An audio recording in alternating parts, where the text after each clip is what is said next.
स्वागत है आप सभी का मेरी YouTube channel stock market helper में। तो आज हम बात करने वाले हैं कैंपस एक्टिवेयर लिमिटेड के बारे में।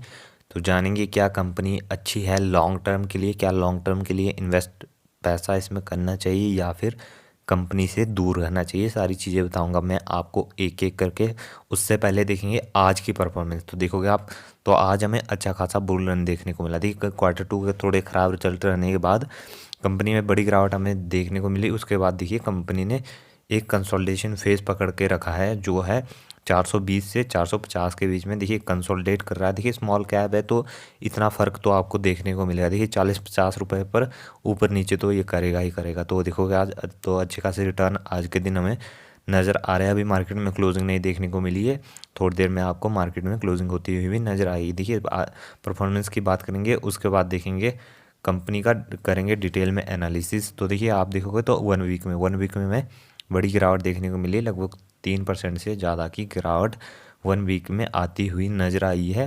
और बात करें वन मंथ की, देखिए वन मंथ में भी हमें बड़ी गिरावट देखने को मिली है। 27% से ज़्यादा की नेगेटिव रिटर्न है। हमेशा याद रखिए अगर स्मॉल कैप में एंट्री ली है तो ये 27% वाला प्रेशर आपको झेलना आना चाहिए। देखिए स्मॉल कैप 27, 28, 50% एक महीने में गिर सकते हैं। देखिए नॉर्मल है यही इनका।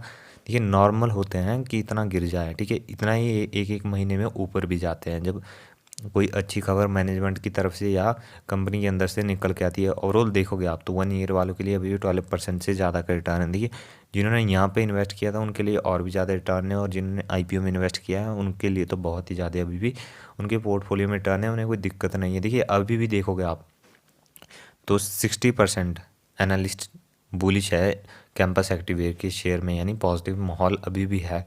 देखो आप कंपनी की मार्केट कैप 13,520 करोड़ यानी स्मॉल कैप कंपनी है। तो वॉल्टिलिटी अगेन देखो आप, स्टॉक पीई तो 158 का स्टॉक पीई देखने को मिला है, बहुत ही ऊपर के लेवल तक पहुंच चुका है, यानी थोड़ा स्टॉक हमें महंगा देखने को मिल रहा है। आरओसीई की बात करेंगे तो 31.9, आरओई की बात करेंगे 29.5 है देखा जाए, ठीक है। आरओसी भी बढ़िया है, आरओई भी अच्छा देखने को मिला, फेस वैल्यू 5 की है। अगेन कहना चाहूँगा कॉर्पोरेट एक्शन जैसे स्प्लिट जैसे कॉर्पोरेट एक्शन आपको देखने को मिल सकते हैं इन फ्यूचर। देखिए अब हाई लगाया था 640 का और 297 का कंपनी ने लो भी लगाया था। देखिए बात करें क्वार्टर ऑन क्वार्टर बेसिस पे कंपनी के नंबर्स की, तो देखो आप सेल्स जितने नंबर्स और फिगर्स आपको देखने को मिला ये सारे इन करोड़ हैं। तो देखो आप 2021 मार्च में कंपनी की टोटल सेल थी 309 करोड़, और जो कि बढ़ के ये देखो आप सितंबर 2022 में होगी 333 करोड़। तो ओवरऑल देखा जाए तो जंप है, लेकिन बीच में आप देख सकते हो कंपनी ने गिरावट भी दिखाई थी सेल में। देखो आप 156 की, फिर रिकवरी 273, फिर 463, फिर 392 और फिर 338, फिर 333। देखा जाए ओवरऑल कंपनी की देखिए क्वार्टर ऑन क्वार्टर बेसिस पे अच्छी सेल्स। देखिए क्वार्टर ऑन क्वार्टर बेसिस पे नंबर्स ऊपर नीचे हो सकते हैं, लेकिन ईयर ऑन ईयर बेसिस पे हमें हमेशा जंप अच्छा होता है। तो देखिए नेट प्रॉफिट्स देखो आप, प्रॉफिट बिफोर टैक्स देखें पहले तो 26, फिर -7, फिर 38, फिर 32, 26, 42, फिर 30। देखिए सारे ये करोड़ में 26 करोड़, -7 करोड़, 38 करोड़। और देखोगे आप टैक्स पे करने के बाद कितना नेट प्रॉफिट बचा, -9 करोड़, फिर -4 करोड़, फिर देखोगे आप 28 करोड़, फिर 24 करोड़, 16 करोड़, 31 करोड़ और अभी का 15 करोड़ देखेंगे। देखिए क्वार्टर ऑन क्वार्टर बेसिस पे ऊपर नीचे हो सकता है, लेकिन ईयर ऑन ईयर बेसिस पे हमारी सेल्स हमेशा ऊपर जानी चाहिए, तभी हम पॉजिटिव मानेंगे। देखो आप ईयर ऑन ईयर बेसिस पे 2018 में कंपनी की टोटल सेल थी 410 करोड़, यानी 410 करोड़ की सेल थी, फिर बढ़ के हो गई 2019 में 464, फिर 633। देखिए बहुत बड़ा जंप, फिर 711, फिर 1194। देखिए मार्च आते आते 2020 में देखिए सेल्स कितनी लगभग 2 गुने से भी ज़्यादा हो चुकी है, और अभी देखोगे आप हाल फिलहाल में 1526 यानी 1526 करोड़ की टोटल सेल्स है। और देखोगे आप कंपनी का ऑपरेटिंग प्रॉफिट भी हमारा लॉन्ग टर्म में बढ़ना ही चाहिए, तभी हम पॉजिटिव मानते हैं।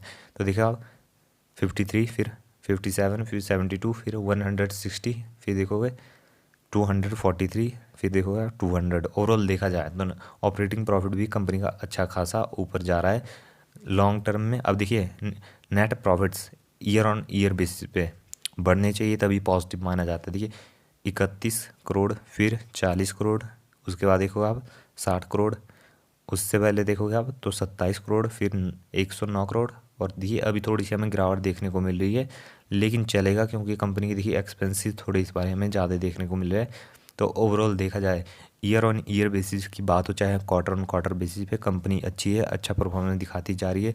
ओवरऑल देखा जाए तो कंपनी के पास रिजर्व्स भी होने चाहिए। अच्छी कंपनी तभी मानी जाती है जब कंपनी के बैलेंस शीट में अच्छे खासे रिजर्व्स हो। ये रिजर्व्स कहाँ काम आती हैं? अगर कंपनी ने अपने शेयर होल्डर्स को डिविडेंड देना हो तो कंपनी के पास अच्छे खासे रिजर्व्स होने चाहिए, या फिर कंपनी का कोई भी कॉरपोरेट एक्शन करना हो जैसे बोनस फिर बायबैक भी लाना हो तब भी कंपनी के पास रिजर्व चाहिए, या फिर स्प्लिट जैसे कॉर्पोरेट एक्शन में भी कंपनी की बैलेंस शीट में अच्छे खासे रिजर्व्स होने ही चाहिए। ओवरऑल देखेंगे 2018 में ईयर ऑन ईयर बेसिस पे सारी चीज़ें और नंबर्स इन करोड़ है। तो देखो आप रिजर्व कितने हैं 2018 में 160 करोड़, फिर 2019 में बढ़ के हो गए 203 करोड़, फिर गिरावट देखने को मिली आपको 2020 में। देखिए लॉकडाउन था तो कंपनी के रिजर्व्स भी कम हुए। देखिए लॉकडाउन में कंपनी के जो बिज़नेस बंद होते हैं उसकी वजह से सारी चीज़ें इम्पैक्ट होती है, चाहे वो सेल्स हो चाहे वो रिजर्व्स हो, सारी चीज़ें। तो देखो आप उसके बाद रिकवरी भी देखने को मिली मार्च 2021 में, देखो आप 161 करोड़ के, फिर देखिए बहुत मैसिव जंप 2022 में आपको देखने को मिला 275 करोड़, फिर देखोगे आप अभी हाल फिलहाल के जो चल रहे हैं 327 करोड़, यानी 327 करोड़ अभी कंपनी के पास टोटल रिजर्व्स पड़े हुए। देखिए ओवरऑल देखा जाए तो कंपनी के जो रिजर्व्स है वो भी पॉजिटिव में है, यानी अच्छे खासे कंपनी की बैलेंस शीट में रिजर्व्स अभी पड़े हुए। और सेम देखेंगे डेट, ये डेट कम होना चाहिए, किससे? हमेशा कंपनी की बैलेंस शीट में इतना ज़्यादा डेट नहीं होना चाहिए। ओवरऑल देखा जाए तो कंपनी का अभी हाल फिलहाल में जो डेट है 397 करोड़ का डेट है, लेकिन डरने की कोई बात नहीं है, कंपनी की अच्छी खासी सेल्स भी ग्रो हो रही है, प्लस कंपनी की बैलेंस शीट में रिजर्व पड़े हुए हैं, तो डेट से इतने डरने की कोई बात नहीं है। तो देखा जाए तो अगर आपका ठीक है लॉन्ग टर्म में भी विजन है तो कंपनी मेरे हिसाब से तो अच्छी है। तो ये थी हमारी आज की वीडियो। देखिए अब एक और इम्पॉर्टेंट बात आपको मैं बताना चाहता हूँ। तो अगर आप जीरोधा में डीमेट अकाउंट खुलाना चाहते हो, देखिए टॉप टॉप स्टॉक ब्रोकर है, तो आपको लिंक नीचे डिस्क्रिप्शन में मिल जाएगा। देखिए क्या फ़ायदा है, देखिए बाकी जितने भी स्टॉक ब्रोकर है फ्यूचर में वो बंद भी हो सकते हैं, ठीक है, लेकिन जो टॉप स्टॉक ब्रोकर है यानी जीरोधा है वो अच्छे खासा प्रॉफिटेबल है और सारे रूल फॉलो करता है। सेबी के द्वारा जितने रूल्स होते हैं सभी फॉलो करता है। तो नीचे आपको लिंक डिस्क्रिप्शन में मिल जाएगा, चाहो तो आप उसमें भी डीमेट अकाउंट खुलवा सकते हो। तो ये थी हमारी आज की वीडियो अच्छी लगी हो तो लाइक करें, चैनल को सब्सक्राइब करें। मिलते हैं अगली वीडियो में।